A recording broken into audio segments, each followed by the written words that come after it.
నియోజకవర్గాలలో వ్యతిరేకత సామాజిక సమీకరణాల్లో భాగంగా వారంతా నియోజకవర్గాలు మారాల్సి వచ్చింది. గెలుపు గుర్రాలకే టికెట్లు అంటూ ప్రచారం చేశారు. చివరికి అంతా ఓడిపోయారు. మరి ఆ నేతలు పోటీ చేసిన స్థానాల్లో ఉండి పార్టీ కార్యక్రమాలు నిర్వహిస్తారా లేక మళ్ళీ పాత నియోజకవర్గాలకే వెళ్తారా? వారి మధ్యలో ఏముంది? అధిష్టానం ఆలోచనలేంటి? ఇంతకీ ఏ జిల్లాలో ఈ పరిస్థితి ఉంది? Watch this inside story.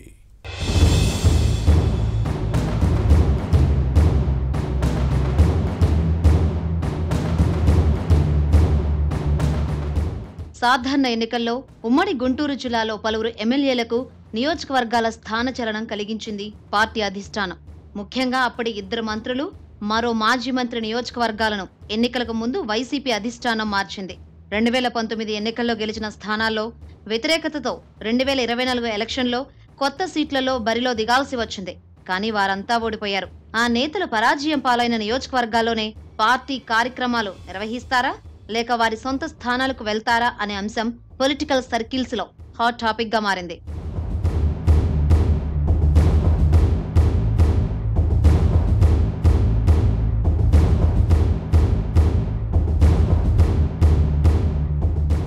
రెండు 2019లో చిలుకలూరుపేట నియోజకవర్గం నుంచి వైసీపీ ఎమ్మెల్యేగా గెలిచిన విడుదల రజని జగన్ కేబినెట్ లో సెకండ్ హాఫ్ లో మంత్రిగా పనిచేశారు. కానీ గెలిచిన తర్వాత నుంచి ఎవరినీ లెక్క చేయలేదు. ఇక మంత్రిగా బాధ్యతలు చేపట్టిన తర్వాత వైసీపీ క్యాడర్ను పట్టించుకోలేదు.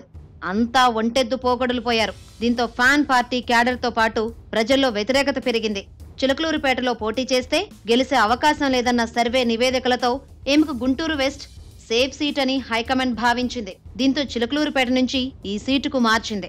2019 ఎన్నికల్లో గుంటూరు వెస్ట్ నుంచి టీడీపీ ఎమ్మెల్యేగా గెలిచి వైసీపీ కండువా కప్పుకున్న మద్దాలి గిరిని పక్కన పెట్టి రజనీకి సీట్ ఇచ్చింది. అధినేత ఆదేశాలతో పార్టీ నేతలంతా కలిసి పనిచేశారు. అయితే ఓటమి తప్పలేదు. దీంతో రజనీ తిరిగి చిలుకలూరుపేట నియోజకవర్గానికి వెళ్తారా లేక గుంటూరు వెస్ట్ లోనే ఉంటారా అని ఆమె అభిమానులు చర్చించుకుంటున్నారు. గుంటూరు వెస్ట్ లో నివాసం కూడా ఏర్పాటు చేసుకున్నారు రజనీ. ఓటమి తర్వాత తరచుగా పార్టీ కార్యక్రమాల్లో పాల్గొంటున్నారు. వైఎస్ఆర్ జయంతిని నిర్వహించడంతో మాజీ సీఎం వినుకొండ వెళ్లినప్పుడు వెంటే ఉన్నారు. అయితే వెస్ట్ నియోజకవర్గంలో మాత్రం ఇంకా పూర్తి స్థాయిలో పనిచేయడం లేదు. అధిష్టానం నుంచి స్పష్టమైన ఆదేశాలు వచ్చిన తర్వాతే ఫుల్ ఫ్లెడ్జ్డ్ గా కార్యకర్తలకు అందుబాటులో ఉండాలని ఆలోచిస్తున్నట్లు సమాచారం.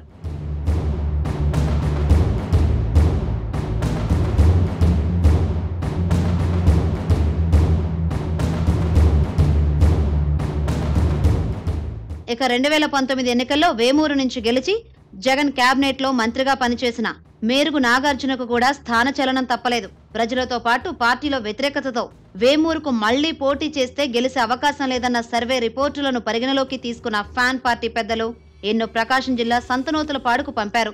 కానీ అప్పటి స్థానిక ఎమ్మెల్యే టీజేఆర్ సుధాకర్ బాబును పక్కన పెట్టడంతో ఈయన వర్గం మొత్తం నాగార్జునకు వ్యతిరేకంగా పనిచేసింది. ఎక్కడ పోటీ చేసిన తనకు ఎదురేముందిలే అని విర్రవీగారు. జగన్ సర్కార్ సంక్షేమ పథకాలే గెలిపిస్తాయన్న ధీమాతో నేల విడిచి సాము చేసి చివరికి బొక్కబోర్ల పడ్డారు. అప్పటి ఎమ్మెల్యే సుధాకర్ బాబు వర్గాన్ని కలుపుకొని పోయి ఉంటే గౌరవప్రదమైన ఓట్లైన దక్కి ఉండేవి అంటున్నారు. ఓడిపోయిన తర్వాత సంతనూతలపాడు నియోజకవర్గం వైపు కన్నెత్తి కూడా చూడలేదు. పరాజయం పాలైన అభ్యర్థులే నియోజకవర్గ ఇన్ఛార్జీలుగా కొనసాగుతున్నారు. కానీ క్యాడర్ ను గైడ్ చేసేవారు లేకపోవడంతో సంతనూతలపాడులో డీలా పడ్డారు.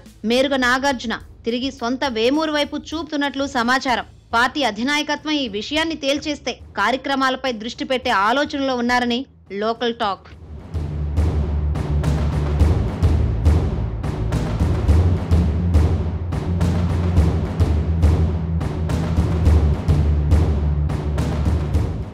మాజీ మంత్రి మేకతోటి సుచరిత పరిస్థితి మరోలా ఉంది. 2019లో ప్రతిపాడు నుంచి గెలిచిన ఈమె జగన్ కేబినెట్ ఫస్ట్ హాఫ్ లో హోంమంత్రిగా బాధ్యతలు నిర్వహించారు. మంత్రివర్గ పునర్వ్యవస్థీకరణలో పక్కన పెట్టిన తర్వాత పార్టీ అధినాయకత్వంపై అసంతృప్తి వ్యక్తం చేశారు. ఆ తర్వాత నుంచి నియోజకవర్గాన్ని పట్టించుకోలేదు. దీంతో ప్రతిపాడులో వ్యతిరేకత ప్రబలడంతో తాడికొండకు బదిలీ అయ్యారు. 2024 ఎన్నికల్లో టీడీపీ అభ్యర్థి తెనాలి శ్రావణ్ కుమార్ చేతిలో ఓడిపోయారు. ఓటమి వైరాగ్యమో లేక మరో కారణమో కానీ ఎవ్వరికీ అందుబాటులో లేరు. పార్టీలో మళ్లీ యాక్టివ్ అవుతారా లేదా అనే అంశం పొలిటికల్ సర్కిల్స్ లో డౌట్ వస్తోంది. గత ఎన్నికలకు ముందు సుచరిత పోటీకి ఆసక్తి చూపించలేదు. తన భర్త దయాకర్ కు టికెట్ ఇవ్వాలని పార్టీ పెద్దల ముందు ప్రతిపాదించినా ప్రయోజనం లేదు. ఇప్పుడు తాడికొండపై కాన్సంట్రేషన్ చేస్తారా లేక ప్రతిపాడు వైపు వస్తారా అన్న అంశంపై క్లారిటీ మిస్ అయిందని ఫ్యాన్ పార్టీ క్యాడర్ భావిస్తోంది. ఉమ్మడి గుంటూరు జిల్లా నుంచి జగన్ కేబినెట్ లో మంత్రులుగా పనిచేసిన ఈ ముగ్గురి ఫ్యూచర్ ప్లాన్స్ ఏంటనే అంశంపై చర్చ సాగుతోంది. తిరిగి తమ తమ పాత నియోజకవర్గాలకు రావాలని వారి అభిమానులు కోరుకుంటున్నా అధిష్టానం ఆలోచన ఏంటో తెలుసుకునే ప్రయత్నం చేస్తున్నారు నేతలు. తమ అధినేత ఆదేశాల మేరకు పనిచేసేందుకు సిద్ధమవుతున్నారు.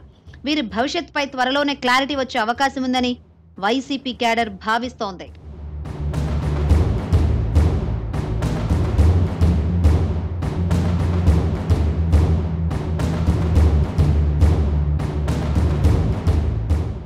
అంతేకాదు, ఈ ముగ్గురితో పాటు 2019లో పొన్నూరు నుంచి గెలిచిన కిలారి రోసయ్యను 2024లో గుంటూరు లోక్సభ సీటు మార్చింది వైసీపీ నాయకత్వం. పార్లమెంటుకు పోటీ చేయడం ఇష్టం లేదని చెప్పినా బలవంతంగా పోటీ చేయించారని అప్పట్లోనే ఈయన వర్గంలో అసంతృప్తి వ్యక్తమైంది.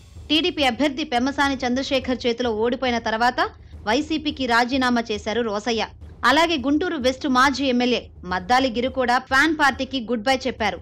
మాజీల రాజీనామా, ఓడిపోయిన నేతల ఉదాసీనతో ఆయా నియోజకవర్గ వైసీపీలో స్తబ్దత నెలకొంది. అధినాయకత్వం ఏ నిర్ణయం తీసుకుంటుందో చూడాలి మరి.